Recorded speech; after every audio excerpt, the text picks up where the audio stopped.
As a Catholic healthcare system, St. Elizabeth really grounds our ministry in the dignity of the human person. That means we really care for each individual as a unity of body, mind, and spirit. We don't just care for a disease or for an illness, but we care for the entire person. Our mission, to me, serves as an invitation in which we create the conditions in which each and every individual can achieve their full potential. And when they achieve their full potential, then our communities become vibrant places. When individuals flourish, communities flourish. There are so many different social determinants of health: culture, race, ethnicity. Helping associates and providers understand the intricacies of this and being culturally incompetent in these areas allows us to have more equitable care for our communities. I think people really understand that we care about the health of this community. It's shown in how we participate in community events and how we really recognize and really try to bridge those collaborative relationships with our partners in the community. We are thinking about primary care in the communities we serve, screenings for cancer, food insecurity. We need to identify what our role is in helping to address and decrease and take down those barriers. And we have to also identify who are our partners who can help us in addressing those social determinants of health. So Baby Steps, we work with pregnant and parenting women who have any sort of substance use disorder history or whether they're currently using. So we kind of really meet them wherever they're at. So if they're in recovery already, we kind of keep moving forward with that.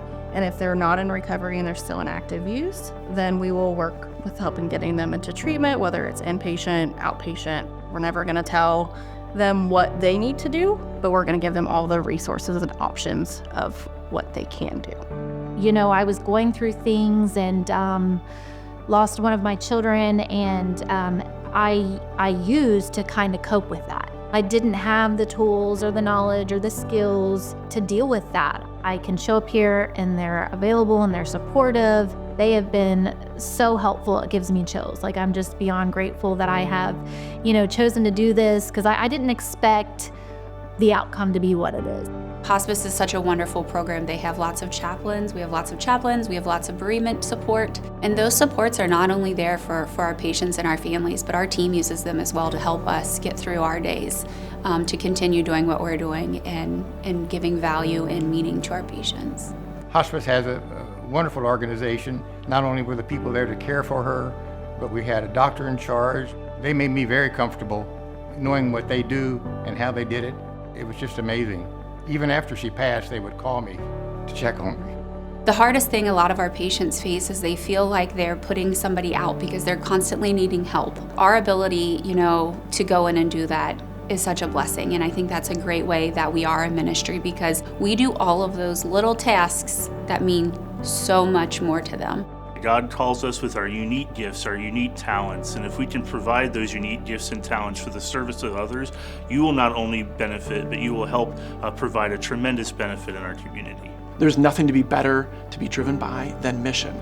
People wake up in the morning and they want to come to St. Elizabeth and work.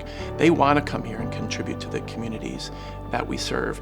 And it's contagious. It's contagious in the best possible way. At some point in my life, I'm going to need the service. I'm going to need somebody to be there for me and my family. So if I can be that person for somebody else and their family in their time of need, what an honor that truly is. So if you're feeling alone or scared or feeling like you don't have someone, this is the place to reach out where you're going to find support. I look at some of the patient comments from patients who come to our center, and they talk about the care they received. And I think understanding that our patients are vulnerable, that they have a lot of fear, of course, just providing that compassionate care is what we do, and we do it so well. John chapter 10, verse 10, which is that I come that they might have life and have it to the full. And to have it to the full, to me, means celebrating as the hands and feet of Christ, to be able to provide that ministry that really touches hands, that touches hearts, and touches every aspect of somebody's life.